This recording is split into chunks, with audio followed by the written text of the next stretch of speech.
어제 공판 내용이 좀 새로운 부분이 있는 것 같아요. 그러니까 뭐 김기춘 전 실장을 대통령이 변호하는 거 보고 뭐 호가호위하는 게 아니고 정부 기조가 바뀔 것이 없다. 대통령이 다 알고 있었다라는 식으로 이 발언의 좀 신빙성에 대해서 좀 보죠.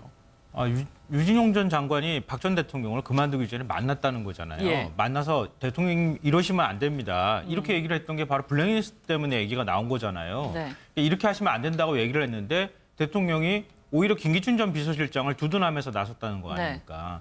그러니까 이거는 사실은 누가 대신해 줄 수 없는 말이에요. 왜냐하면 장관하고 대통령하고 독대한 자리에서 나온 건데 거기에서 장관까지 한 사람이 직접 대통령한테 말을 들은 것을 그걸 꾸며가지고 얘기할 이유가 과연 뭐가 있을까? 그게 자기한테 어떤 득이 될까? 사실 보통의 경우라면 장관이 저렇게 얘기하는 게 꺼려질 거거든요. 왜냐하면 그 이후에 나중에 괜히 말 잘못했다가 뭐 사회적으로 장관의 명예가 실추되는 이런 경우가 생길 수 있기 때문에 보통 말을 안 하는데 이런 말을 굳이 꺼내가지고 얘기했다고 하는 것은 거짓으로 말할 가능성은 그렇게 높지는 네. 않다. 이렇게 봐야 될 것 같아요. 그러니까 핵심은 그건 것 같습니다. 박 전 대통령이 블랙리스트와 관련해서 어떤 방식으로든 이게 포괄적인 지시를 내렸든 어떤 형태든 간에 뭔가의 지시를 내렸다는 것이고 그걸 김기춘 전 비서실장이 받아서 실행에 옮기는 역할을 했다는 겁니다. 박 전 대통령이 그런 얘기를 몰랐을 리가 없다고 하는 것이 핵심이 될 수밖에 없는 것이고요. 근데 그럼에도 불구하고 김기춘 전 비서실장조차 블랙리스트와 관련해서 본인은 뭐 책임이 없는 것처럼 그런 걸 만들라고 지시를 하지 않은 것처럼 얘기를 하면서 설사 그런 리스트가 있다 하더라도 굳이 좌파 그 예술인들한테 그 지원을 안 한 것 자체가 예술의 활동에 어떤 방해가 되는 것은 아니지 않느냐 이런 식의 지금 태도를 취하고 있거든요.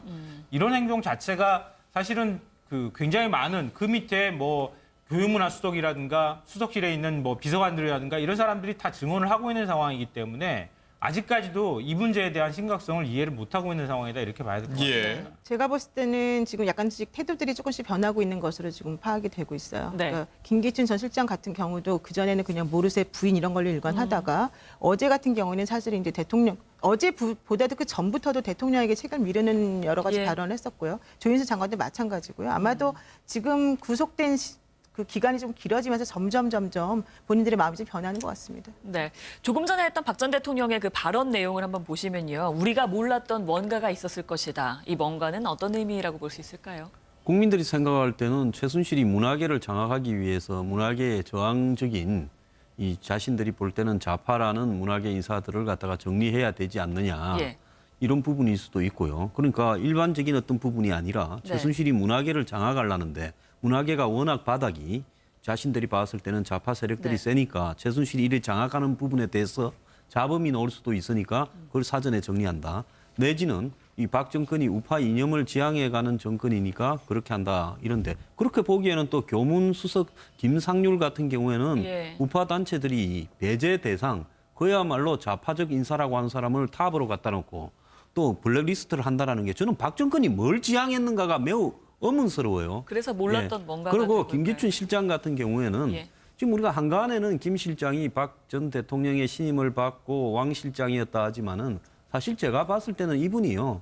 그만큼의 그게 없었다. 최순실과 3인방이나 특정한 친박이 다 하는데 그 김기춘 이름을 빌어와서 김기춘이 다 하는 듯이 보이겠다.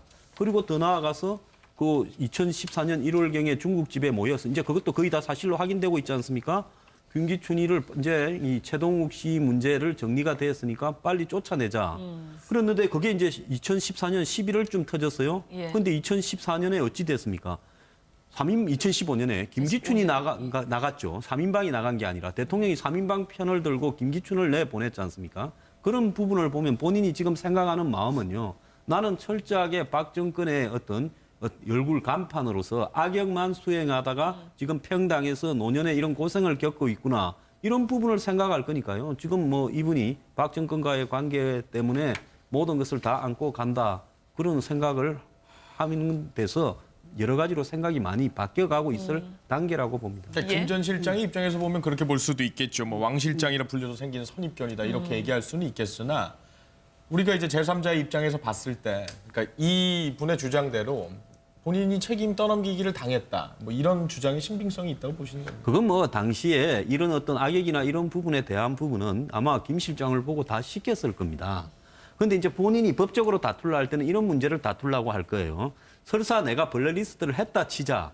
그랬다 하더라도 과거의 블랙리스트라면 특정한 사람을 정해서 네. 그 사람의 활동을 방해하거나 뭐 그 사람을 법적으로 제재를 가하거나 이런 적극적인 의미에서 포지티브한 블랙리스트였는데 이번에 이 블랙리스트는 그런 게 아니라 돈을 보조금을 주는데 뭐 미운 사람한테는 보조금을 안 주고 좀 이쁜 사람한테는 보조금을 주는 소극적인 네거티브형 일종의 이 블랙리스트 아니냐. 꼭 돈을 갖다가 다 줘야 예술을 한다라는 보장이 어딨냐. 지금 그런 이야기를 하지 않습니까? 그러니까 돈을 안 줬다고 그걸 가지고 이렇게 불법이라고 할 수 있겠느냐. 이 부분을 가지고 다투면 아마 또 판사들도 생각을 해볼 거는 좀 있을 거라고 봅니다. 그런데 제가 한 말씀 드릴게요. 예, 이게 말씀 듣고 뭐냐면 가죠. 예. 박근혜 전 대통령이 지금 말씀하셨듯이 우파 지향적인 소위 저 보수 지향적인 그런 마인드는 분명히 해요. 예. 그다음에 그렇다면 또 김기춘 전 실장도 그 점에서는 꼭 같죠. 그렇다면 박근혜 전 대통령하고 바로 그런 문제, 우리 사회적 이른바 우리 사회적인 무슨 좌경화 또 뭐 특히 문화예술계통의 그 좌경화 여기에 대해서 심각성을 서로가 걱정했을 수가 있습니다. 그렇다면 박근혜 전 대통령이 구체적으로 지시를 하지 않더라도 김기춘 실장은 그게 무슨 뜻인지 어떻게 그다음 방법론에 대해서는 김기춘 전 실장이 잘 알 테니까 그런 점에서 서로 이심전심으로 믿고 일을 김기춘 실장한테 어떤 권한을 이를테면 뭐 굳이 줄 필요도 없죠. 그 권한을 가지고 김기춘 실장이 만약 행사했다. 예. 이렇게 되면 이분이 볼 때는 뭐냐면 대통령의 구체적인 지시를 안 받았을 수도 있거든요. 그런데 그렇게 했는데 나중에 이제 이분이 말씀하시는 건 내가 왕 실장이라고 하니까 모든 걸 그냥 내가 다 한 걸로 했다 이렇게 네. 이야기하는데 예. 그러나 지금 보니까요.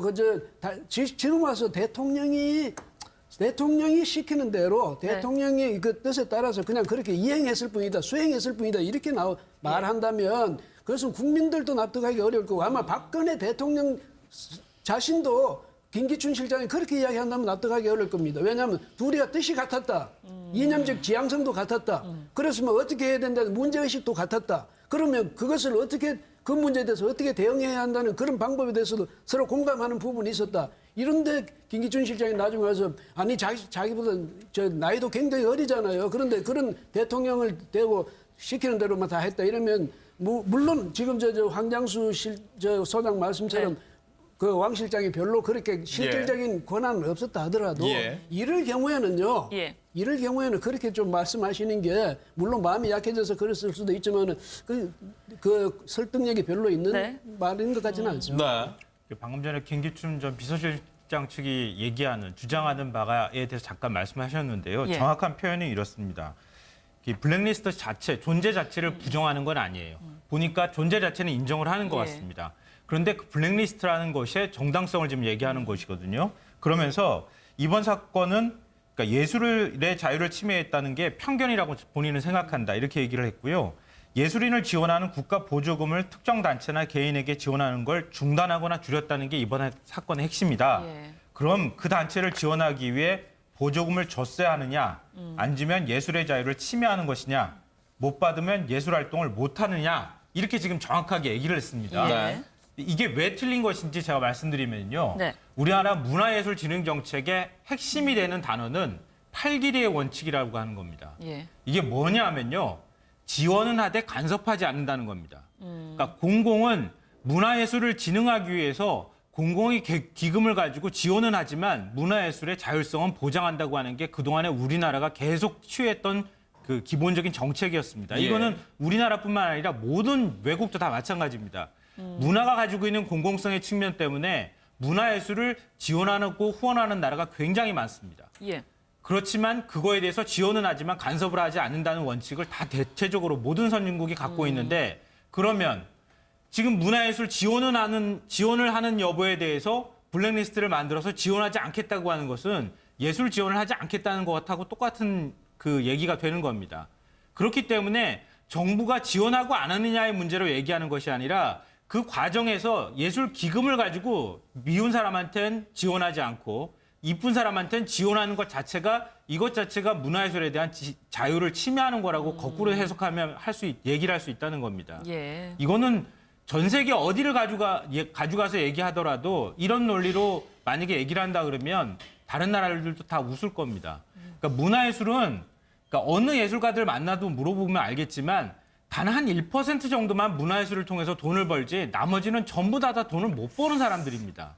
그러니까 그런 사람들을 대상으로 해서 지원을 하는 것이지 그 지원을 가지고 이런 식으로 표현하는 것은 저는 개인적으로 말이 안 된다고 생각합니다. 네, 지금 네. 말씀하시는 건 이제 헌법이나 정책적, 국가 정책적 측면에서는 당연히 타당한 말씀이신데 예. 지금 이제 이 변호인들이 저렇게 말을 하는 이유는 이거는 헌법이나 정책을 가지고 얘기하는 게 아니고 형법적인 권한 남용이나 이런 걸 가지고 따지는 것이기 때문에 예. 그 측면에서 보자면 구성 요건에 맞지 않는다. 그걸 얘기를 하는 거죠. 지금. 그런데 예. 제가 김평론가님 말씀에서 한마디 좀 다른 생각을 말씀드리면 예, 예. 왜냐하면 지원을 하는 건 국가가 문화예술 진흥을 위해서 지원하는 건 좋습니다. 그런데 각 정부마다 그 정부가 지향하는 그런 정책 방향도 있을 거고 정책 목표도 있을 것 아니에요. 네. 그러니까 지금 전 정부에서 해왔던 그대로 왜 지원하지 않느냐 이렇게 되면 이건 이야기가 안 되는 거고 왜냐하면 그럼 새 정부가 들어설 필요가 없잖아요. 새 정부는 새로운 정책 목표를 가지고 자신들이 추구하는 목표를 거기다 중점을 두고 추진하게 돼 있거든요. 그래서 지금 말씀하신 그런 대로 말씀하시는 건 아니고 그러니까 왜 만약에 그걸 가지고 정말 뒤로서 돈 가지고 장난치면서 뭐 압박을 가했다든가 이랬다면 그거는 문제가 되지만 네. 지원금이요. 그러니까 새 정부 들어서 문화예술계 전반적으로 이게 좌경화돼서 그러니까 만약 이를테면 종전에 1,000억 기금을 만들었던 거 지금은 100억만 900억은 뭐 줄여버려. 예, 뭐 예. 이렇게 했다면 권한 이거는 중에 하나라고 심대한 봐야 가격이 된 되겠죠. 거지만 그거는 조금, 원래 정해져 있던 그런 규모 안에서 분배를 해줘야 되잖아요. 어차피 예. 언제나 재원은 부족하고 줘야 될 때는 많잖아요. 그런데 그 분배 과정에서 어디다가 더 주고 어디다 덜 주고 한다는 그걸 가지고 그걸 이 정부가 그 문화예술계에 대해서 심대한 무슨 어떤 간섭을 했다거나 이렇게까지 이야기해버리면 새로운 정부가 할 수 있는 그럼 다음 정부 들어서면 어떻게 합니까? 아니 그런데 기존에 원래는 계속해서 지원이 이루어졌던 것이 아무 이유도 없이 사정 변경도 없이 갑작스럽게 지원이 중단되게 되면 그 단체는 당연히 활동을 할 수가 없는 거 아니겠습니까? 아니, 그런 그러니까- 측면에서 문제가 된다는 아니, 거죠. 예, 제가 이야기 좀 할게요. 예. 아니, 제가 좀- 한마디만 하고 네. 천억이 있는데 이것을 가지고 지원해줬는데 충분하게 내가 지원해줄 수 있는 대상이 분명하고 지원해주면 그 돈이 딱 악유가 맞으면 괜찮은데 그렇잖아요.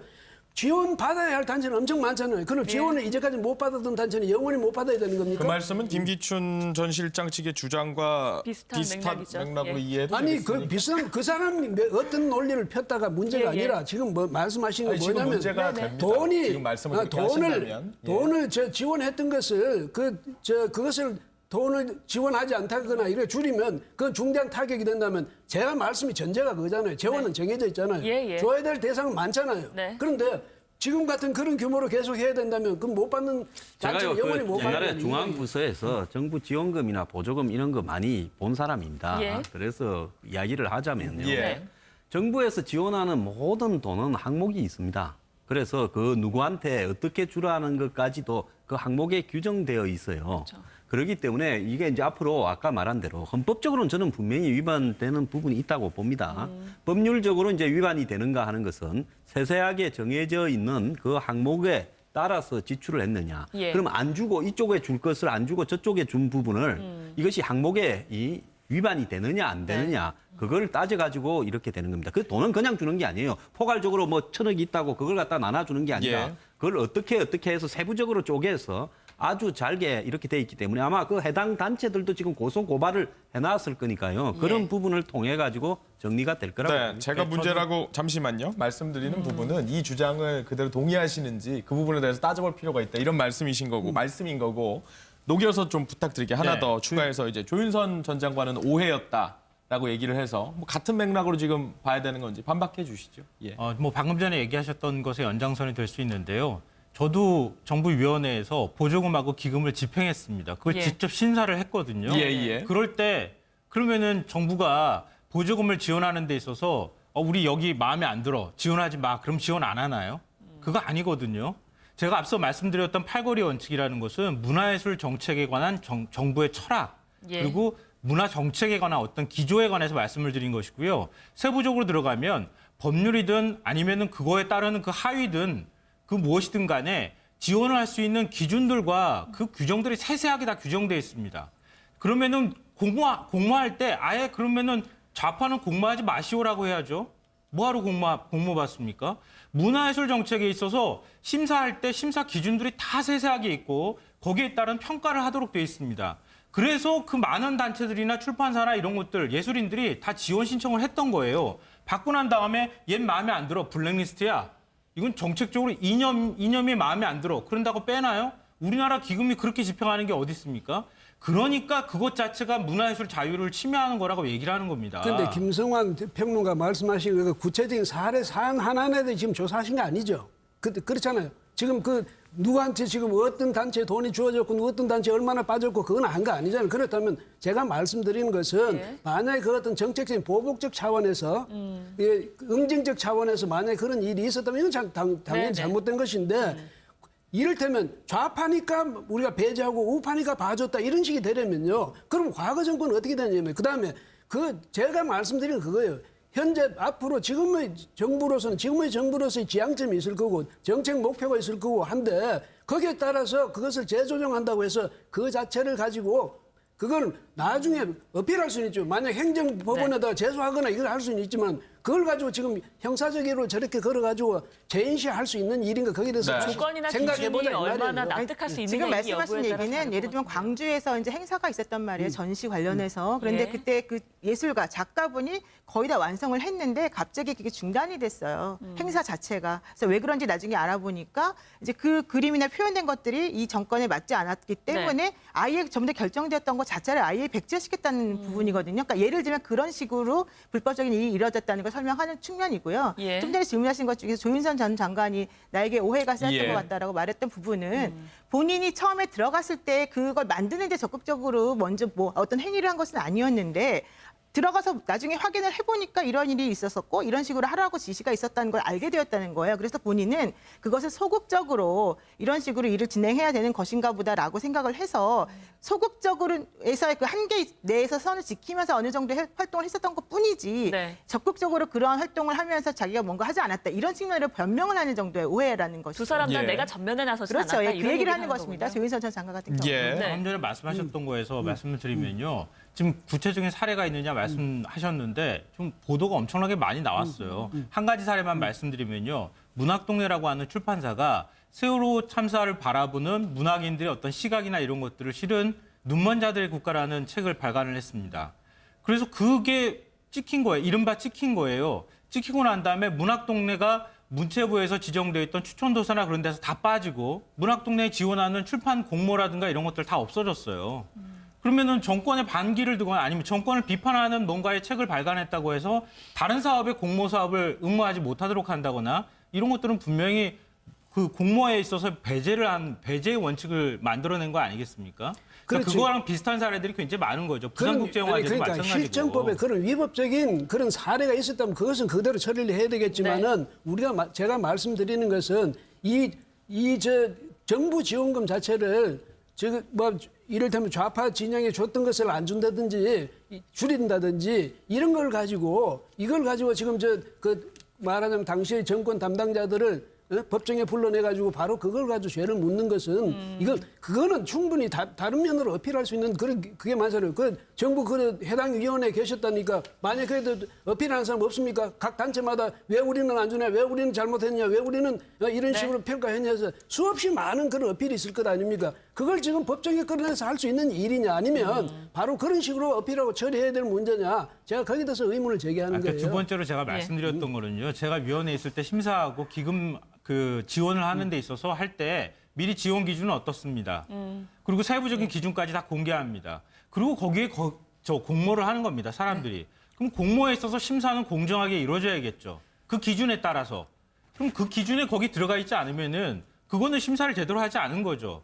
공정하게 심사하지 않은 거잖아요. 그렇게 말씀하시면 좀 곤란해요. 왜냐하면 만약에 심사까지 통과된 문제를 나중에 지원을 당장 중단해버렸다면 이건 심각한 문제예요. 그렇죠? 예. 근데 아까 저 변호사님 말씀처럼 만약 그렇게 되면 심각한 문제지만 심사 과정에 심사가 잘못됐다. 심사 기준을 정하는 것 자체가 그런데 심사 기준이 권한이다. 정해졌는데 예. 심사위원들이 거기 해가지고 자의적으로 해가지고 심사가 잘못됐다고 했을 경우에는 예. 그걸 그 심사가 잘못됐다는 걸 따져야지. 네.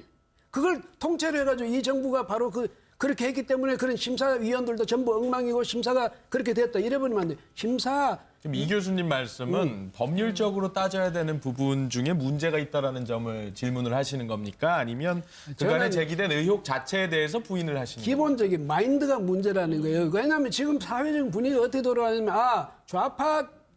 이른바 좌파 문학 또 좌파 예술 뭐 이런 모든 것에 대해서 현 정부가 정부적 차원에서 보복을 가했다 이런 건데 예. 그렇게 말하는 것은 좀 무리가 있지 않느냐. 뭐냐면 그럼 의혹 자체에 대한 부인으로 이해를 하면 되겠네요, 저희가. 그렇죠. 그러니까 바로 그런 예. 분위기라든지 사회 분위기라든지 또 이쪽에서 그렇게 몰아붙이는 전체를 그렇게 몰아붙이는 건 문제가 있다 이 네. 말이에요. 네. 양쪽 의견을 충분히 들어봤다고 생각하고요. 다음 얘기로 좀 넘어가 예. 보겠습니다. 말씀 듣고 뭐냐면 가죠. 예. 박근혜 전 대통령이 지금 말씀하셨듯이 우파 지향적인 소위 저 보수 지향적인 그런 마인드는 분명히 해요. 예. 그다음에 그렇다면 또 김기춘 전 실장도 그 점에서는 꼭 같죠.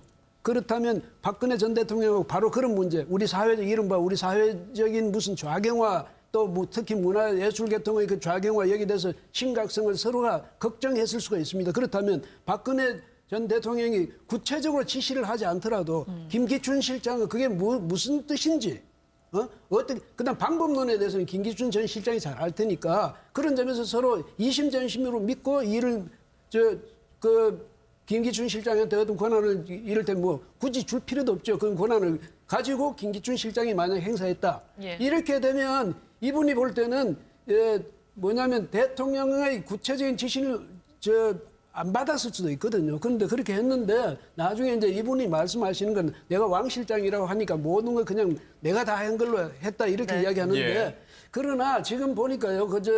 지금 와서 대통령이 시키는 대로 네. 대통령이 그 뜻에 따라서 그냥 그렇게 이행했을 뿐이다, 수행했을 뿐이다 이렇게 말한다면 그것은 국민들도 납득하기 어려울 거고 아마 박근혜 대통령 자신도 어제 공판 내용이 좀 새로운 부분이 있는 것 같아요.